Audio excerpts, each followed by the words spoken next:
Manchester United are the champions of England. The ultimate accolade for all players. A 26-year wait to be crowned once more the Kings of England brought with it the invitation to rejoin Europe's aristocracy. Hungary's Kispest Honvéd serenaded United back into the continent's top club competition, now rebranded the Champions League.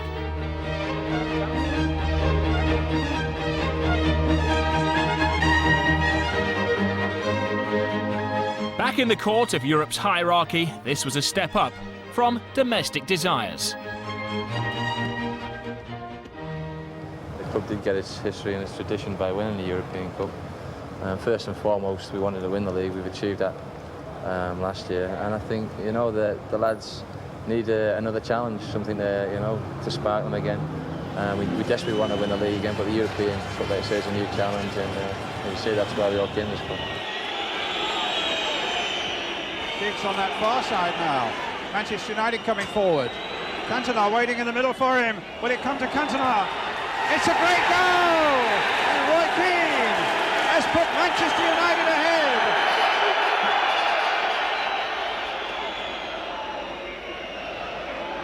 Lee Sharp looking to get to the byline, knock it back again.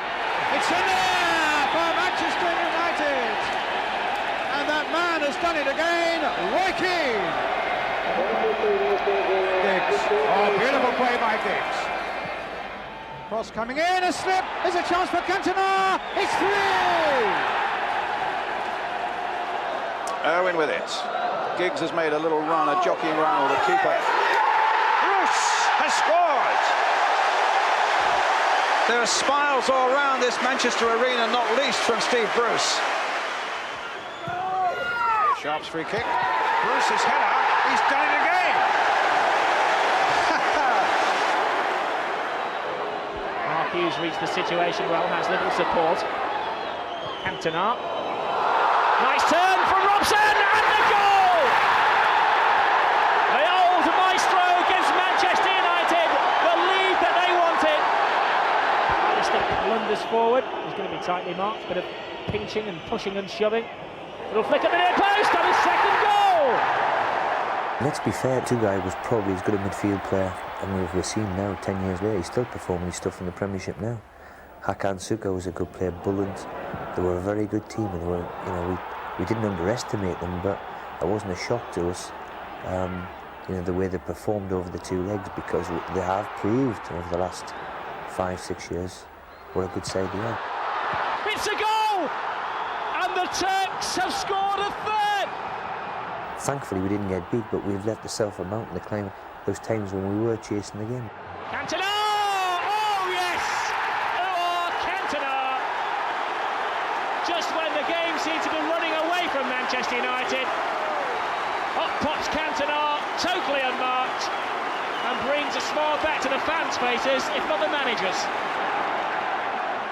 3-3 it finished. A pitch invasion by a handful of Turkish supporters marred a thriller. Nothing Peter Schmeichel couldn't handle. But even the great man was unprepared for the return. Destination Istanbul. United had landed in hell. This was drastically different from any other reception. A new definition of hostility. To this day, it was the most hostile atmosphere that I've ever seen.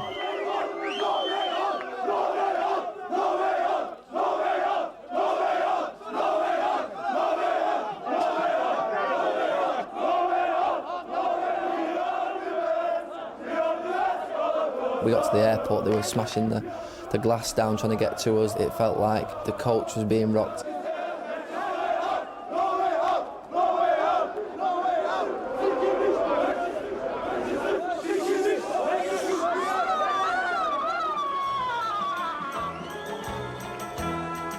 Just for outside the stadium, it was a lovely place. The hotel was lovely, the lovely sea and everything. It was beautiful where we stayed.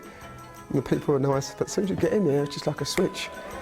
And the hatred of some of them was unbelievable. But I mean, if that's how they do it, just to scare the other team, if it means you've got to test right getting results, then that's how it is.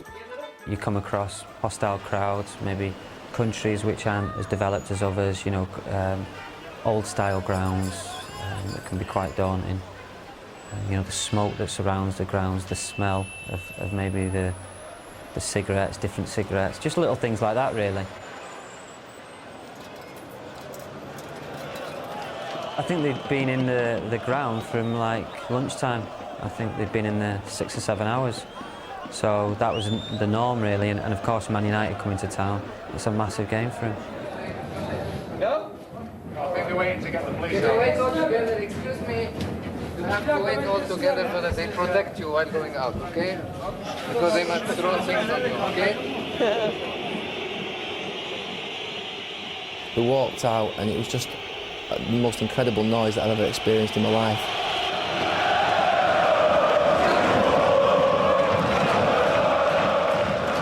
Out on the pitch you couldn't hear yourself talking to the next fella. So volatile. I'll never forget the singing each side of the stands to each other. It was just an unbelievable display of passion from them.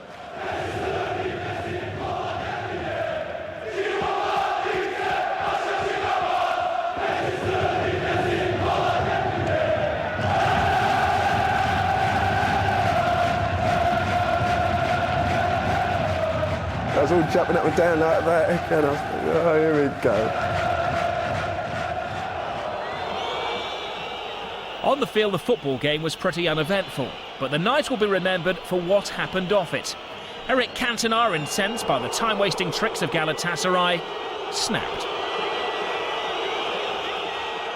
I think the referee had, after the whistle, had sent Eric off. Obviously Eric was a bit upset because we'd not got the result. You had to go through like a tunnel of police to get to the change rooms, and then you went underneath the ground. All of a sudden all their police started just trying to pick fights with us, with the lads, you know. To be honest, some old Bill copper just hit him around the head, you know, it just kicked off. But we had a few who could look after ourselves in them days as well, so we give as good as we can.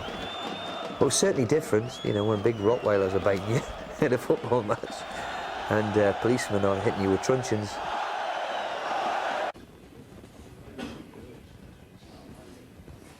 It was a real bad night for us, but what an experience for me at the time. I think I was probably 18, 19, and you know, something that you probably learnt more in 10 minutes than I had done in the previous 2 years playing for the reserves and youth team.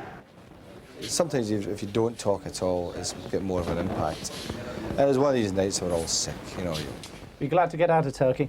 Oh, you bet. I'll never get back.